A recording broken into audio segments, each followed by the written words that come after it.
बच्चों, पिछले क्लास हम लोगों ने वेक्टर को देखा था, वेक्टर किसे कहते हैं उसे हम लोगों ने समझा, और वेक्टर के डिफरेंट बहुत सारे डिफिनेशन को भी हम लोगों ने देखा। आज हम लोग बात करेंगे कि अगर दो या दो से ज़्यादा वेक्टर एक साथ किसी पॉइंट पर एक्ट कर रहा है, या दो या दो से ज़्यादा वेक्टर किसी चीज़ में इन्वॉल्व है, तो फिर उनका रिजल्टेंट वेक्टर क्या होगा। जैसे कि अगर हम लोग सिंपल बात करते हैं कि किसी बैग में, एक बैग है, इसमें अगर मान लो पहले हम लोगों ने 6 kg किसी कोई ऑब्जेक्ट या किसी सामान को रखा जिसका मास है 6 kg।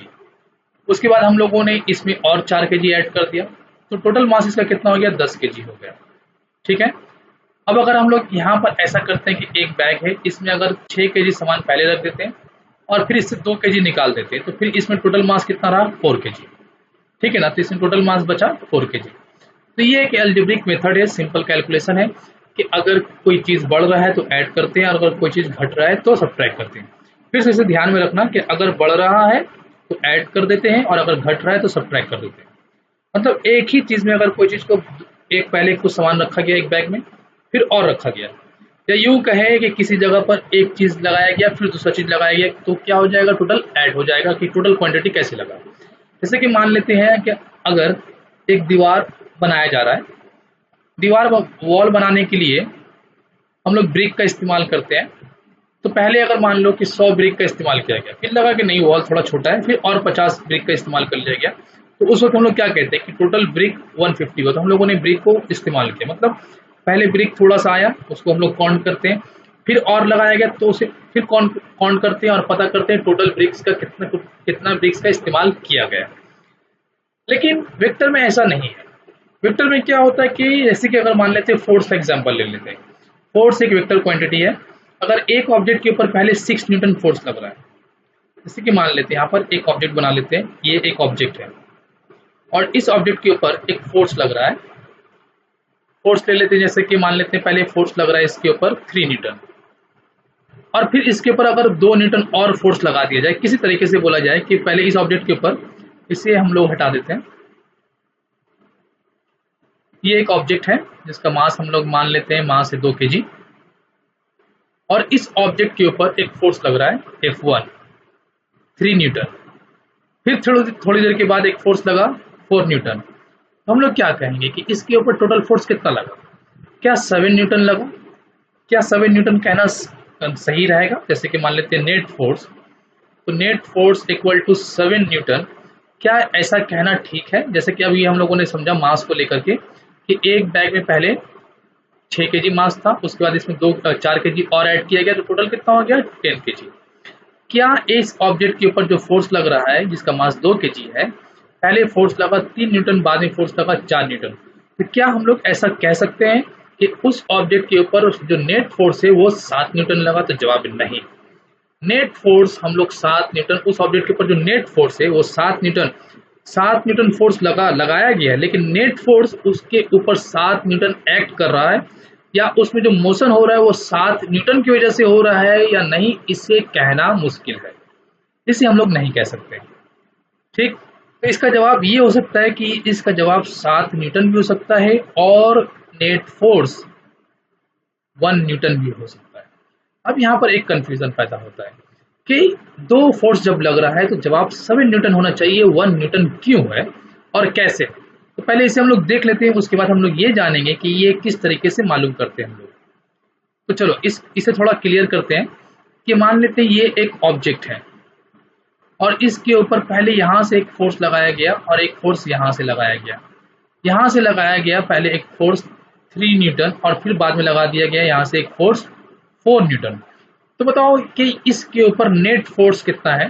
तो टोटल फोर्स इसके ऊपर 7 न्यूटन तो लग रहा है, लेकिन अगर मान लेते हैं इसका मास है 2 kg, तो अब इसमें जो एक्सेलरेशन होगा वो 7 न्यूटन की वजह से होगा या 1 न्यूटन की वजह से होगा।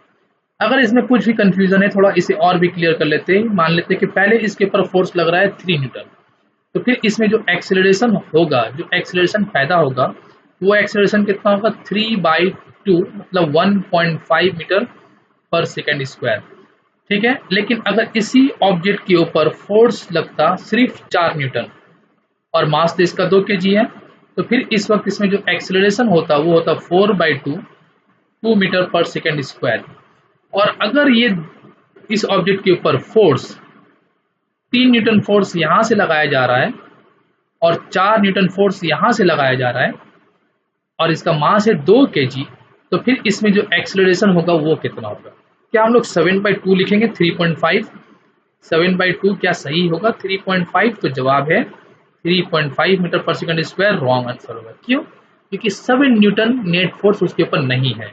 अब इस ऑब्जेक्ट के ऊपर जो नेट फोर्स होगा वो नेट फोर्स होगा F नेट इक्वल टू 3 - 4 या 4 - 3, 4 - 3 इक्वल टू 1 न्यूटन, और जो एक्सेलरेशन होगा वो 1/2 मतलब 0.5 मीटर पर सेकंड स्क्वायर हो जाएगा।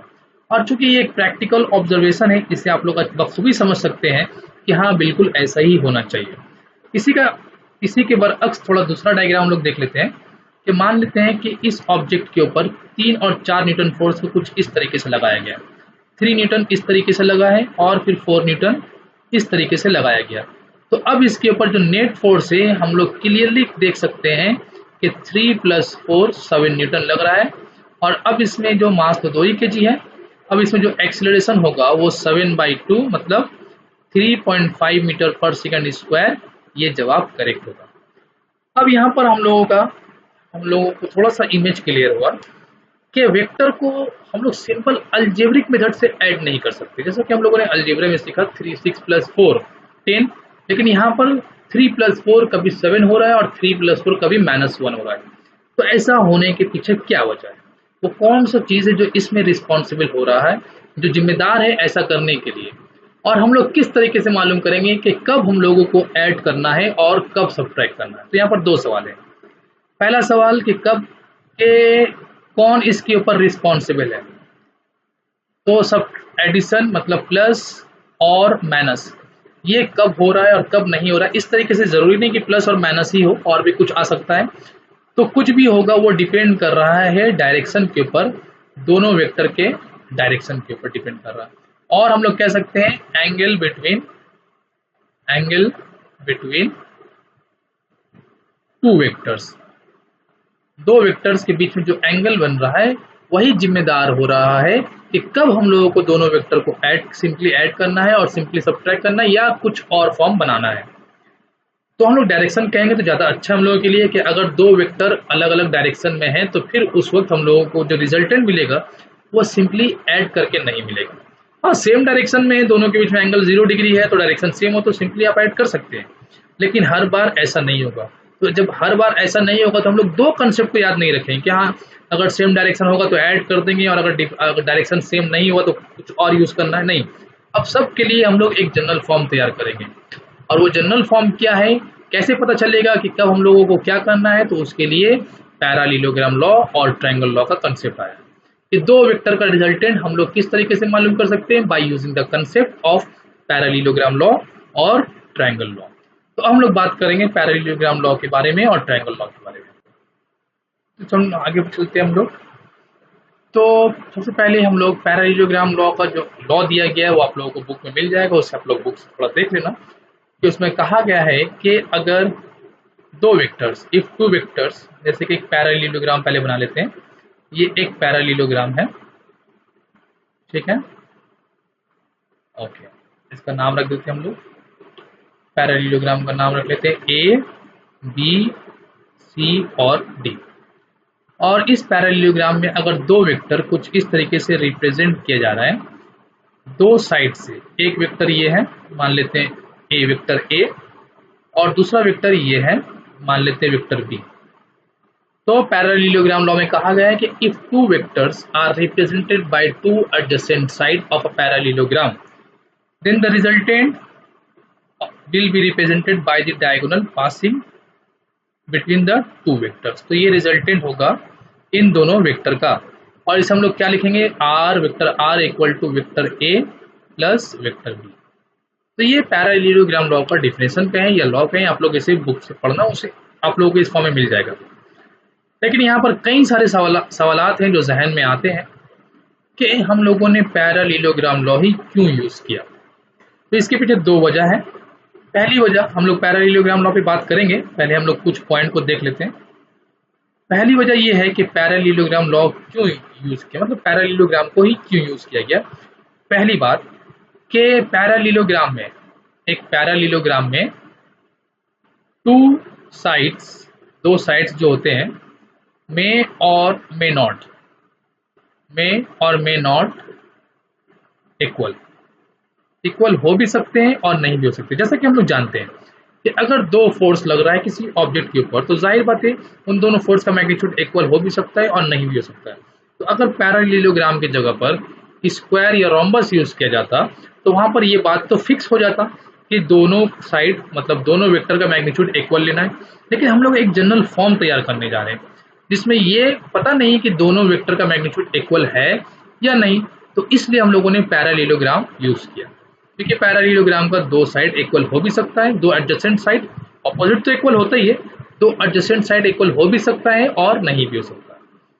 दूसरा पॉइंट यहाँ पर ये है, आप लोग कह सकते हो कि अच्छा अगर ये बात है तो फिर रेक्टेंगल को इस्तेमाल क्यों नहीं किया गया, पैरालीलोग्राम ही क्यों यूज किया गया? तो उसका जवाब ये है कि रेक्टेंगल के केस में एंगल हमेशा 90 डिग्री होता है, लेकिन पैरालीलोग्राम क्या होता है, एक जनरल फॉर्म है। तो पैरालीलोग्राम में एंगल 90 हो भी सकता है, नहीं भी हो सकता, क्योंकि पैरालीलोग्राम के अंदर ही रेक्टेंगल, स्क्वायर, रोम्बस सब कुछ आता है। अब दो वेक्टर जरूरी तो नहीं कि 90 डिग्री पे ही एक्ट करे, हो सकता है दोनों वेक्टर के बीच में एंगल 90 डिग्री के अलावा कुछ और हो, 30 डिग्री हो, 60 डिग्री हो, कुछ भी हो सकता है। तो थीटा, थीटा जो वैल्यू है वो कुछ भी हो सकता है। इसीलिए इन दोनों पॉइंट को नजर में रखते हुए हम लोग जो लॉ बनाया गया है उस लॉ को पैरालीलोग्राम के बेस पे बनाया गया, ठीक है, क्योंकि दोनों साइड इक्वल हो भी सकता है, मतलब दोनों वेक्टर इक्वल हो भी सकता है और नहीं भी हो सकता है। इसलिए ऐसा पॉइंट, ऐसा फिगर कौन सा होगा, या तो रेक्टेंगल या तो फिर पैरालीलोग्राम, क्योंकि रोम्बस और स्क्वायर तो चारों साइड इक्वल होता है।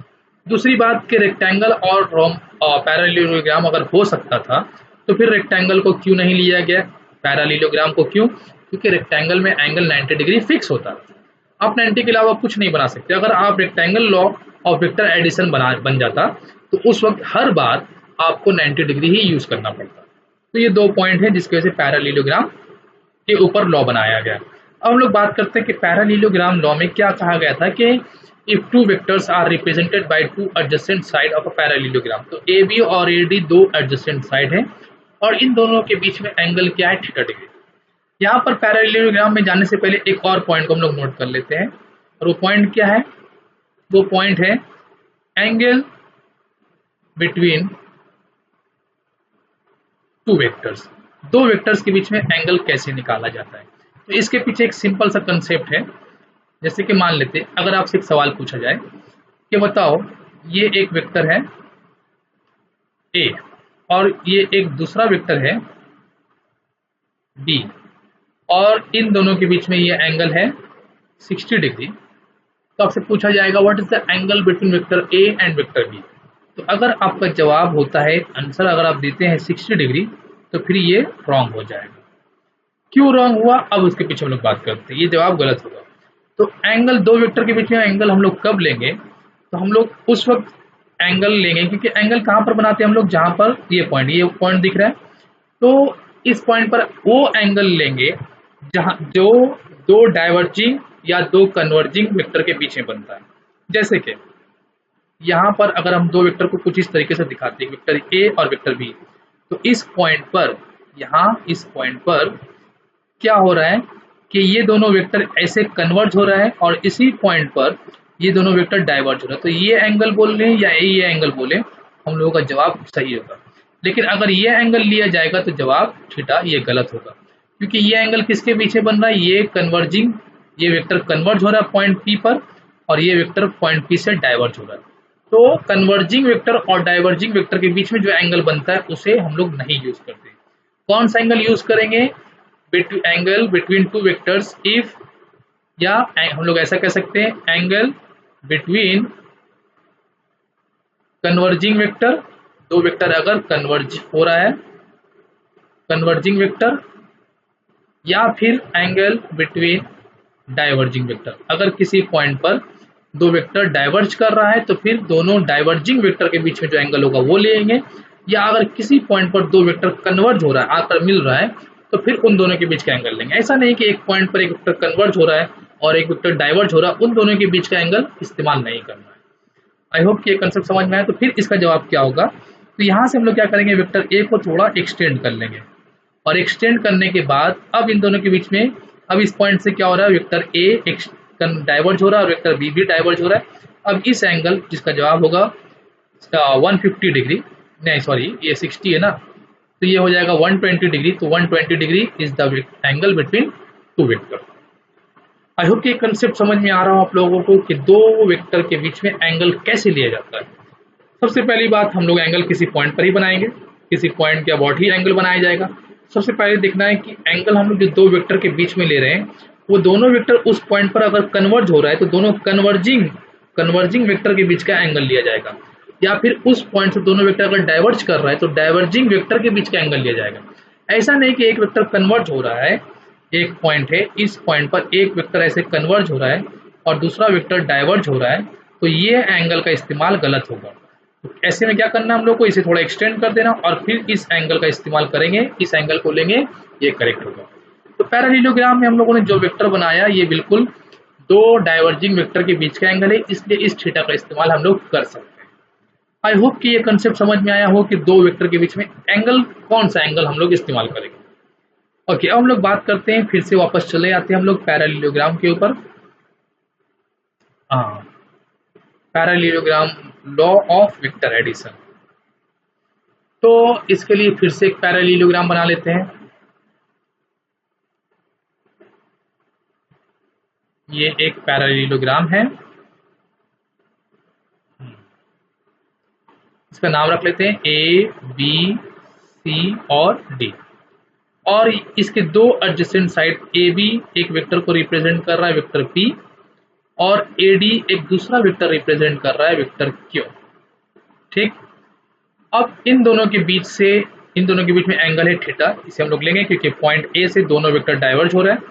अब यहाँ से इस पॉइंट ए से सी को जब ज्वाइन करेंगे तो जो डायगोनल बनेगा, ये डायगोनल आर, ये हम लोगों को बताएगा दोनों वेक्टर का रिजल्ट। मतलब वेक्टर आर जो बनेगा वो vector A plus vector B. ठीक, अब सवाल यहाँ पर ये होता है कि ये आर है कितना। ये तो सिर्फ सिंपली तौर पर लिखा गया है कि vector R equal to vector A plus vector B, तो क्या हकीकत में ऐसा होता है? हम लोगों को इससे क्या समझ में आ रहा है? क्या अगर हम कहें कि एक वेक्टर है 3 न्यूटन, एक वेक्टर है 4 न्यूटन, तो आर होगा 7 न्यूटन, क्या ऐसा कह सकते हैं? तो यहाँ पर ये मामला समझना, ये एक एक्सप्रेशन है, ये एक फॉर्म लिखा गया, लेकिन हम लोगों को ये जानना था कि रिजल्टेंट जो होगा उसका मैग्नीट्यूड क्या होगा और रिजल्टेंट जो होगा उसका डायरेक्शन क्या होगा। ये दो टॉपिक जानना, ये दो चीज़ों के बारे में पता करना है हम लोगों को। इसीलिए तो हम लोगों ने पैरेललोग्राम लॉ का कहानी शुरू किया है, हम लोगों ने पैरेललोग्राम लॉ को पढ़ना शुरू किया है। यही तो जानना हम लोगों को ना, कि दो वेक्टर जब किसी पॉइंट पर किसी चीज़ के ऊपर या कहीं पर एक्ट हो रहा है, एक साथ आ रहा है, तो फिर उनका रिजल्टेंट जो होगा उसका मैग्नीट्यूड क्या होगा और जो रिजल्टेंट होगा उसका डायरेक्शन क्या होगा। तो हम लोगों को जानना है कि आर का मैग्नीट्यूड क्या है और आर का डायरेक्शन क्या है। ठीक, तो चलिए आगे बात करते हैं हम लोग। सबसे पहले हम लोग ये मान लेते हैं कि वेक्टर पी का जो मैग्नीट्यूड है वो पी है, वेक्टर क्यू का जो मैग्नीट्यूड है वो क्यू है, और वेक्टर आर का जो मैग्नीट्यूड है वो आर है। ठीक, एरो हटा देने से मैग्नीट्यूड मिलता है। अब यहाँ पर हम लोग कुछ कंस्ट्रक्शन करेंगे कि इसे वेक्टर पी को थोड़ा एक्सटेंड कर लेंगे और यहाँ सी से एक परपेंडिकुलर ड्रॉ करेंगे इसे। ठीक, कोई दिक्कत नहीं, यहाँ पर ये एक परपेंडिकुलर ड्रॉ कर रहे हैं, यहाँ पर ये एंगल कितना होगा 90 डिग्री। ओके, अब चूंकि ये एडी अगर एडी जो है एक वेक्टर क्यू को रिप्रेजेंट कर रहा है, तो जाहिर बात है बीसी से भी हम लोग वेक्टर क्यू रिप्रेजेंट कर सकते हैं, इक्वल वेक्टर। तो ये भी वेक्टर क्यू होगा जिसका मैग्नीट्यूड होगा क्यू। कोई दिक्कत? ठीक, ओके। अब हम लोग यहाँ पर देखते हैं कि ये एंगल कितना होगा, ये एंगल थीटा होगा, इसका नाम रख लेते हैं ए। तो हम लोगों ने सबसे पहले क्या किया, सबसे पहली बात ये नोट करना है, पहला पॉइंट नंबर 1 पैरेललोग्राम लॉ को लिखना है। नंबर 2 हम लोग क्या करेंगे, ड्रॉ करेंगे, draw a perpendicular from C on A B produce. A B को प्रोड्यूस कर लेने के बाद उसके ऊपर एक परपेंडिकुलर ड्रॉ करेंगे एट पॉइंट ई, जो पॉइंट ई पर आकर गिरेगा। ठीक है, साइन थीटा और कॉस थीटा ले लेते हैं। साइन थीटा क्या होगा, साइन थीटा होता है P/H, मतलब CE/H BC का वैल्यू क्या है Q, तो हम लोग यहाँ से लिख सकते हैं कि CE इक्वल टू क्या होगा Q साइन थीटा, ठीक है। और उसके बाद आगे हम लोग कॉस थीटा अगर यूज करते हैं तो कॉस थीटा क्या हो जाएगा, बेस बाय हाइपोटेन्यूज। तो बेस क्या है, बेस को देख लेते हैं हम लोग, बेस क्या है हम लोग का BE बाय हाइपोटेन्यूज मतलब Q। तो यहाँ से BE क्या मिला, BE मिलेगा Q कॉस थीटा, ठीक है। तो यहाँ पर इस ट्रायंगल का इस्तेमाल करके हम लोगों ने ट्रायंगल BCE में दो साइड के बारे में पता लगाया हम लोगों ने। पहला साइड कौन सा था, पहला साइड हम लोगों ने पता लगाया कि CE का वैल्यू क्या होगा, तो CE होगा Q साइन थीटा, और उसके बाद BE का वैल्यू क्या होगा, BE का वैल्यू होगा Q कॉस थीटा। मतलब ये होगा, यहाँ पर होगा ये Q साइन थीटा और ये वैल्यू होगा Q कॉस थीटा, ठीक है। अब हम लोग बात करेंगे, इसे थोड़ा सा इरेज कर लेते हैं। अब हम लोग बात करेंगे ट्रायंगल ACE के बारे में। In triangle ACE, triangle AC में अगर हम लोग मैग्नीट्यूड के बारे में बात करें तो हम लोग लिख सकते हैं कि आर स्क्वायर नहीं, इसको पहले हम लोग लिख लेते हैं कि AC square by Pythagoras theorem, AC square क्या होगा, AB square plus, no AB नहीं होगा, AC स्क्वायर होगा।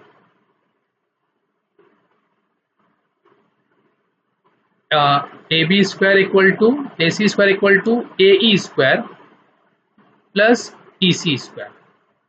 अब बच्चों यहाँ पर AC का वैल्यू तो R है, तो R स्क्वायर इक्वल टू क्या होगा, AE को हम लोग लिख सकते हैं AB प्लस BE स्क्वायर, और EC स्क्वायर, EC को हम लोग क्या लिख सकते हैं, EC को हम लोग लिख सकते हैं, अभी EC रहने देते हैं, नेक्स्ट लाइन में पुट करते हैं, ठीक है। अब यहाँ पर AB का वैल्यू क्या है, वो है P मैग्नीट्यूड, और BE का वैल्यू क्या है, वो है Q cos थीटा, और EC का वैल्यू क्या है, EC का वैल्यू है Q साइन थीटा, ठीक, ओके। अब हम लोग आगे चलते हैं। यहाँ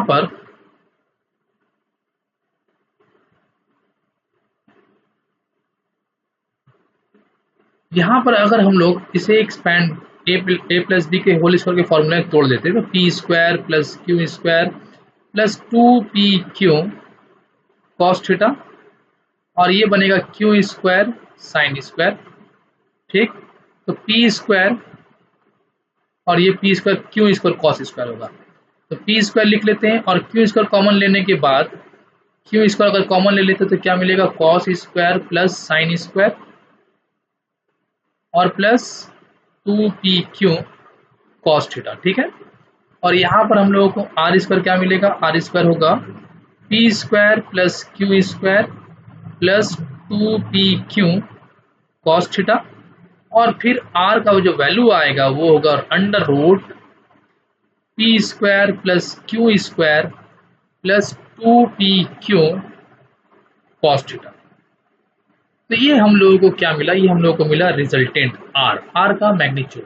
क्योंकि जैसे कि मैंने पहले ही कहा था कि इस पैरेललोग्राम लॉ का इस्तेमाल करने का मकसद ही हम लोग का ये है कि दो वेक्टर जो किसी पॉइंट पर एक्ट कर रहा है, किसी जगह पर लग रहा है या किसी जगह पर एक साथ काम कर रहा है, तो दोनों वेक्टर का जो रिजल्टेंट होगा उस रिजल्टेंट का मैग्नीट्यूड क्या होगा। तो हम लोगों ने देखा कि उस रिजल्टेंट का मैग्नीट्यूड क्या है, R equal to P square plus Q square plus 2PQ cos theta.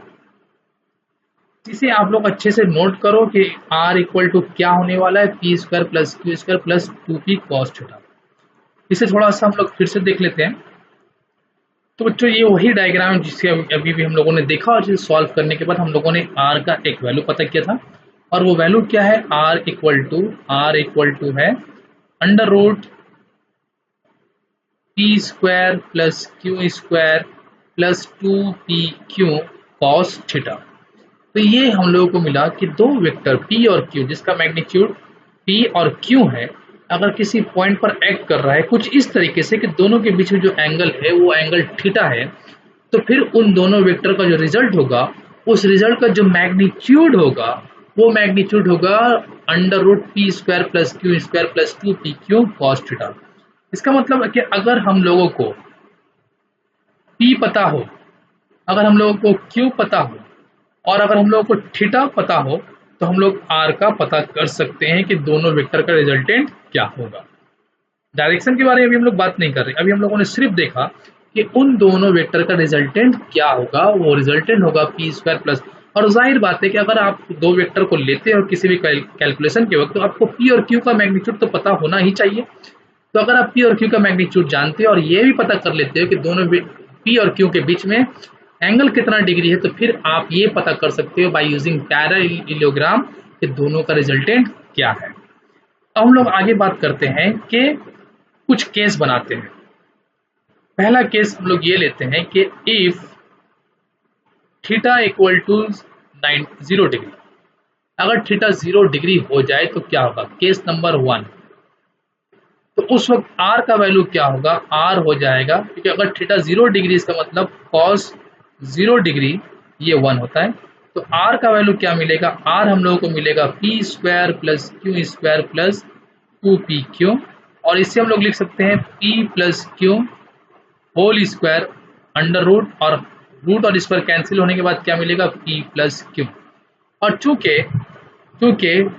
Cos 0 degree या कॉस का वैल्यू, एक मिनट, के if p and q are given, अगर आपको दो फोर्स दे दिया गया है कि ये दोनों फोर्स है, आप इसका इस्तेमाल करो, और आपसे अगर ये कहा जाए कि दोनों फोर्स का रिजल्ट मैक्सिमम कब होगा, तो चूंकि आप ये देख रहे हो कि भाई हमको तो P और Q दे दिया गया है कि इसको चेंज नहीं कर सकते। अब हम अगर रिजल्टेंट का जो वैल्यू है, दोनों फोर्स का जो रिजल्ट आएगा उसे अगर मैक्सिमम करना है या मिनिमम करना है, तो जाहिर बात है वो मैक्सिमम और मिनिमम वाला वैल्यू कॉस थीटा की वजह से चेंज होगा। और चूंकि P and Q are given, तो cos maximum value of cos theta क्या होगा, maximum value of cos theta जो होता है वो होता है 1।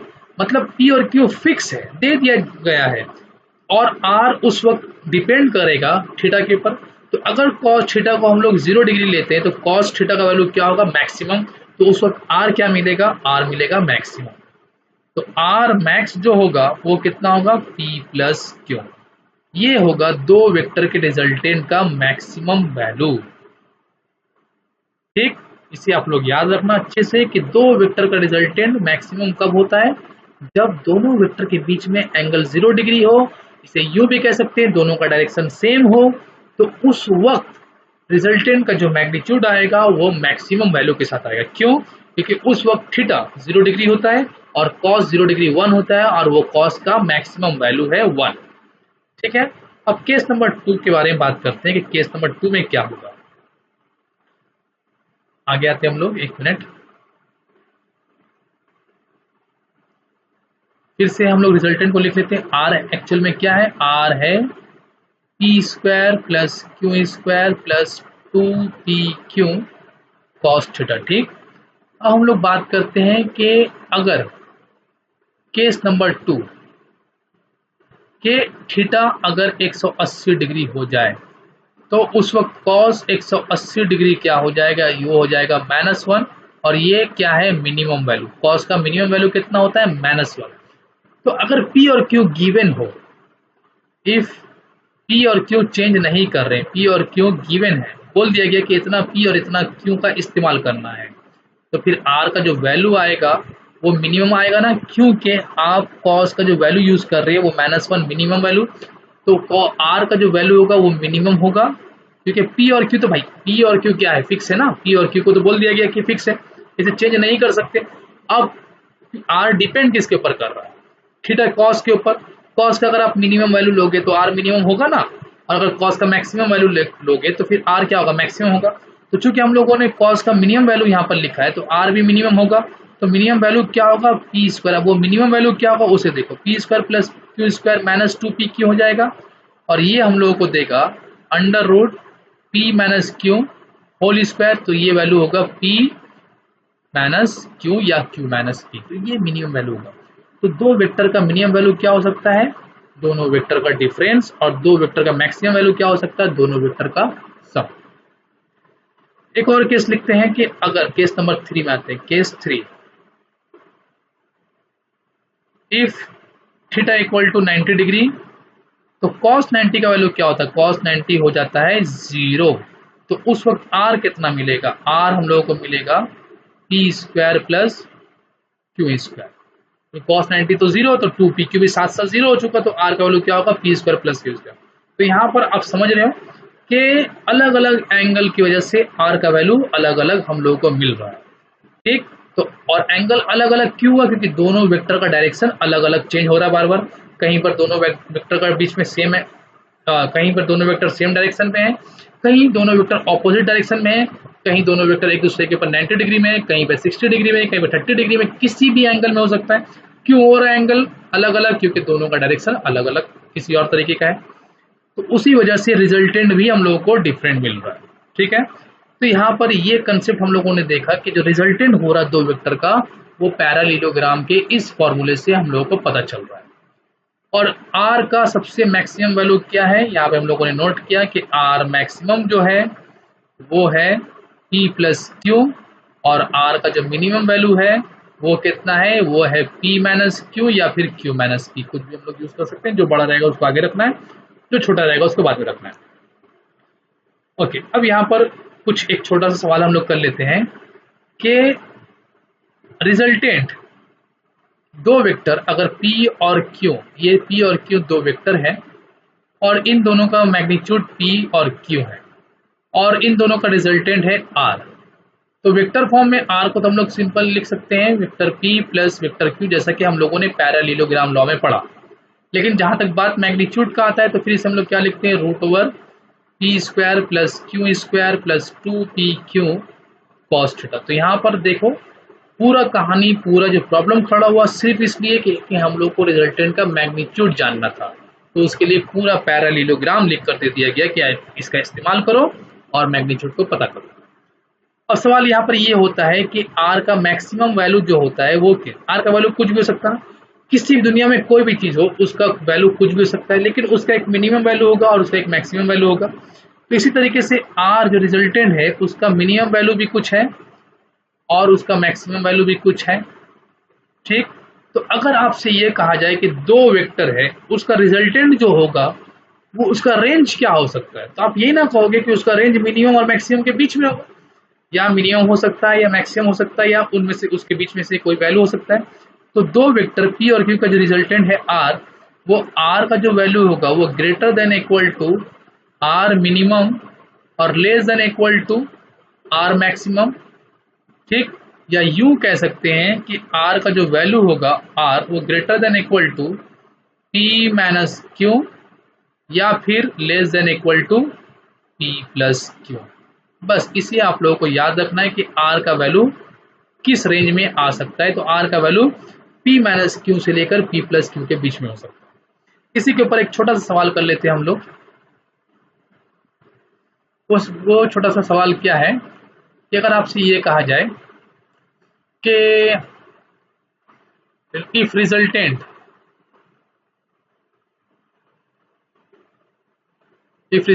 ऑफ टू वेक्टर इज, मान लेते हैं 4 न्यूटन, ठीक। दो वेक्टर का दो रिजल्टेंट, दो फोर्स है, दो वेक्टर है, दो फोर्स, उन दोनों का फोर्स का रिजल्टेंट कितना है, 4 न्यूटन, मतलब वो भी फोर्स है, रिजल्ट भी। देन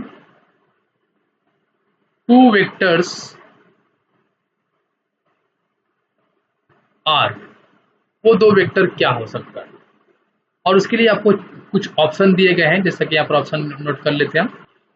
तो यहाँ पर 4 ऑप्शन है कि if resultant of two vector is 4 newton then the two vectors are, तो वो दो वेक्टर क्या क्या हो सकता है। पहला है 1 न्यूटन और 2 न्यूटन, दूसरे ऑप्शन में 5 न्यूटन 4 न्यूटन, तीसरे में 8 न्यूटन 2 न्यूटन और चौथे में 6 न्यूटन और 1 न्यूटन। तो इन चारों में से कौन सा वो दो वेक्टर होगा जिसका रिजल्टेंट 4 न्यूटन हो सकता है। तो बच्चों यहाँ पर हम लोग जो कंसेप्ट यूज करेंगे वो कंसेप्ट अभी हम लोगों ने पढ़ा, तो वो कंसेप्ट क्या है कि रिजल्टेंट जो होता है वो greater than equal to R minimum less than equal to R maximum होता है, या यूँ कह सकते हैं आर का value greater than equal to P minus Q या क्यू माइनस पी और लेस देन इक्वल टू, इसे मॉड में रख लेते हैं ज़्यादा अच्छा रहेगा, less than equal to P plus Q. मतलब आर रिजल्टेंट हमेशा, क्योंकि आप यहाँ पर एग्जैक्ट वैल्यू नहीं ना बता सकते हो कि एग्जैक्ट वैल्यू दोनों का वो कौन सा दो वेक्टर है, क्योंकि अभी अभी हम लोगों ने देखा कि मैग्नीट्यूड रिजल्टेंट का मैग्नीट्यूड जो होता है ना वो एंगल की वजह से चेंज हो रहा है। 4 और 3 न्यूटन दो फोर्स लग रहा है, सेम डायरेक्शन में लग रहा है, रिजल्टेंट 7 हो जा रहा है, ऑपोजिट डायरेक्शन में लग रहा है तो रिजल्टेंट 1 हो जा रहा है, 90 डिग्री में लगाओ तो रिजल्टेंट 5 हो जाएगा। तो इस तरीके से अलग अलग एंगल की वजह से सेम दो वेक्टर का मैग्नीट्यूड फिक्स होते हुए भी उन लोगों का रिजल्टेंट अलग अलग आता है। तो इस तरीके से हम लोग ये नहीं कि बहुत सारा रिजल्टेंट, बहुत सारा वेक्टर, आप दो वेक्टर का इस्तेमाल करो कि बहुत सारे दो वेक्टर ऐसे होंगे जिनका रिजल्टेंट 4 न्यूटन आ सकता है। क्यों? क्योंकि एंगल उन दोनों के बीच में अगर चेंज किया जाए बार बार तो फिर बार बार 4 न्यूटन आ सकता है। तो फिर पूछा गया कि इनमें से वो दो वेक्टर कौन सा है जिसका रिजल्टेंट 4 होगा। तो पहले हम लोग चेक करेंगे कि 4 जो होना चाहिए, 4 का जो वैल्यू होगा वो मिनिमम और मैक्सिमम से बीच में होना चाहिए। तो पहले ऑप्शन को हम लोग चेक करते हैं कि पहला वाला इन दोनों का डिफरेंस कितना होगा। तो डिफरेंस होगा 1 और सम कितना होगा वो होगा 3। क्या 4 1 और 3 के बीच में आता है? जवाब है नहीं। तो ये पहला वाला ऑप्शन गलत हो गया। ये 1 और 2 न्यूटन का रिजल्टेंट कभी भी 4 नहीं हो सकता। चलो ठीक है, अब दूसरे वाले को देखते हैं। 4 और 1 को 4 को रहने देते हैं। दूसरा ऑप्शन 5 और 4 देखते हैं। तो 5 और 4 का डिफरेंस कितना होता है? 1 होता है। और 5 और 4 का सम कितना होता है? वो 9 होता है। तो क्या 4 1 और 9 के बीच में आता है? जवाब है यस आता है। तो 4 न्यूटन जो रिजल्टेंट है वो 5 न्यूटन और 4 न्यूटन का हो सकता है। दो वेक्टर यूज कर रहे हैं हम लोग, दो फोर्स, एक का मैग्नीट्यूड है 5 न्यूटन और दूसरे का मैग्नीट्यूड है 4 न्यूटन। जैसे कि पी और क्यू, पी को मान लो 5 है और क्यू क्या है? वो 4 है। तो इन दोनों का जो रिजल्ट होगा आर वो 4 न्यूटन हो सकता है। ठीक, 4 न्यूटन हो सकता है। क्यों, कैसे हो सकता है? अभी अभी हम लोगों ने कहा कि एंगल की वजह से हो सकता है, कुछ भी हो सकता है। तीसरे नंबर को चेक करना हम लोगों को, तो पहले से हटा देते हैं।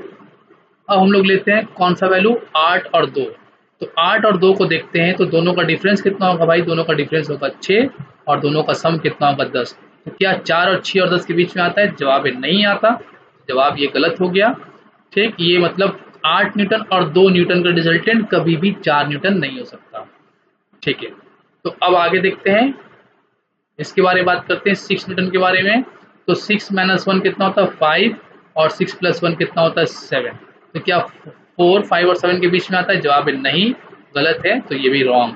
तो मतलब सिर्फ बी ऑप्शन करेक्ट है जिसका रिजल्टेंट 4 न्यूटन हो सकता है। आई होप कि ये कंसेप्ट समझ में आया। और ये चीज़ें हम लोगों ने कहाँ से नोट किया? ये हम लोगों ने ऑब्जर्व किया parallelogram law of vector addition से। तो देखो बच्चों, पैरेललोग्राम लॉ के बारे में जो दिया गया है उसे मैंने काफ़ी डिटेल में हम लोगों ने नहीं किया, लेकिन उसका जो रिजल्ट था उसमें जो तासीर, जो कुछ छुपा था, उसे हम लोग आहिस्ता आहिस्ता करके निकाल रहे हैं। ठीक है, अभी हम लोग और आगे बात करते हैं। तो ये था आर मैक्सिमम और आर मिनिमम के बारे में। अब हम लोग बात करते हैं पैरेललोग्राम के रिजल्ट को फिर से लेते हैं। मैं बार बार कह रहा हूँ कि हम लोगों को ये पता करना है कि आर जो वेक्टर आर जो है ये vector P plus vector Q ये पैरेललोग्राम लॉ में कहा गया है। फिर वहीं से हम लोगों को दिखाया गया है कि रिजल्टेंट आर का जो मैग्नीट्यूड होगा वो किसके बराबर होगा? वो होगा P square plus Q square plus 2pq cos theta के बराबर होगा। ये हम लोगों ने पढ़ा रिजल्टेंट। अब इसी के ऊपर हम लोगों ने एक पॉइंट देखा कि आर का वैल्यू क्या होगा। तो R greater than equal to R minimum और less than equal to R maximum. ठीक, अब इसके बाद हम लोग आगे बात करते हैं केस नंबर 4 के बारे में। If P equal to Q, let say A, ये अगर हम लोग मान लेते कि P और Q का वैल्यू इक्वल है, हो सकता है नहीं भी हो सकता है, मान लेते अगर है, तो फिर बच्चों R का वैल्यू जो मिलेगा वो कितना होगा?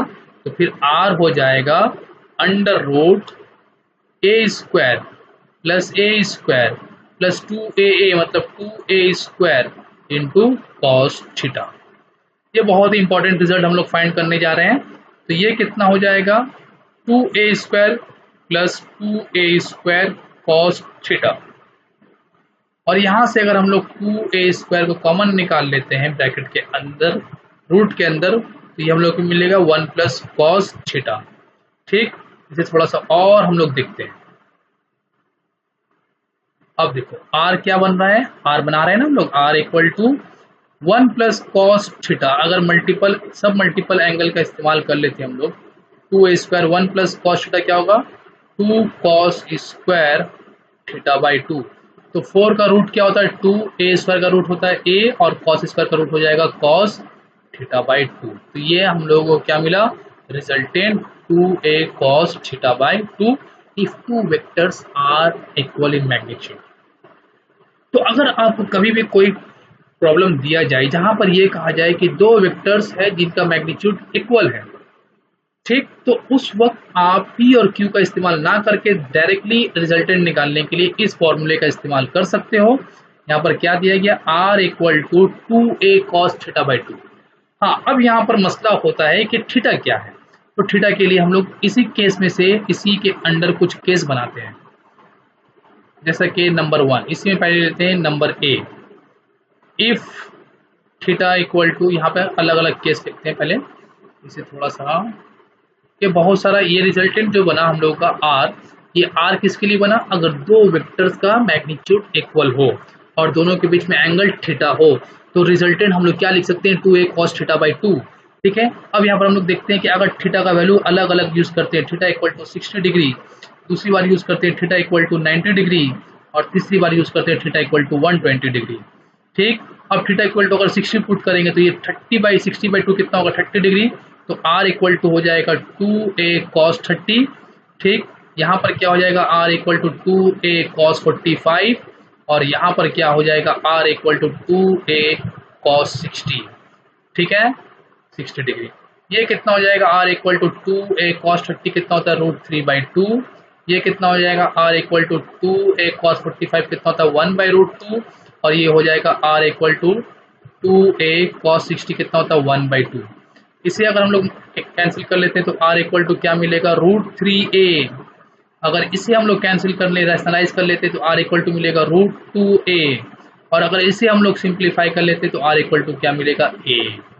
अब यहाँ पर ये तीन रिजल्ट, इसे हम लोग याद रखेंगे कि किस एंगल, अगर दो वेक्टर इक्वल मैग्नीट्यूड का है और अगर उन दोनों के बीच में एंगल 60 डिग्री है, तो रिजल्टेंट क्या होगा, √3a। मतलब इक्वल मैग्नीट्यूड है दो वेक्टर, तो किस दोनों का नाम a रख सकते हैं हम लोग, तो √3 times into any one vector. और अगर दोनों के बीच में 90 डिग्री है तो रिजल्टेंट क्या होगा, √2 of any one vector, √2 into कोई भी एक वेक्टर का मैग्नीट्यूड। और अगर दोनों के बीच में एंगल 120 डिग्री है तो रिजल्टेंट क्या होगा, किसी एक वेक्टर के बराबर होगा।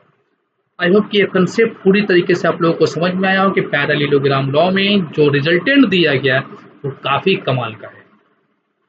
तो अभी हम लोगों ने रिजल्टेंट के ऊपर, रिजल्टेंट के मैग्नीट्यूड के ऊपर थोड़ी बहुत बातें की हैं।